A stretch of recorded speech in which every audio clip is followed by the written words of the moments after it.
હર હર મહાદેવ. પરમ પૂજ્ય શ્રી અમૃત બાપાના મેરડીમાંની ગાદી મૌદાથી આગળ ડાકોર પહેલાં ગામ મોટી ખડોલમાં થાય છે, જેની ખાસ નોંધ લેવી. આ ગાદી દર રવિવારે શ્રી અમૃત બાપા મેરડીધામ મંદિરમાં થાય છે, બીજી કોઈ જગ્યાએ થતી નથી.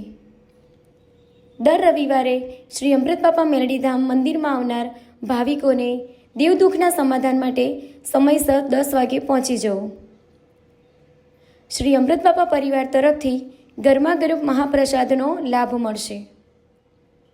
મહાપ્રસાદનો સમય સવારે 11થી બપોરે 2 વાગ્યા સુધીનો રહેશે તથા શ્રી અમૃત બાપા મેરડીમાંની મનોમન રાખેલ માનતા પૂર્ણ કરવાનો સમય સાંજે 4 વાગ્યાનો રહેશે, જેથી સમયસર પહોંચી જવું. શ્રી અમૃત બાપા મેરડીમાં મંદિરે આવનાર ભાવિકોને સાંજે 5 વાગે દર્શનનો લાભ મળશે. જય માડી. હર હર મહાદેવ.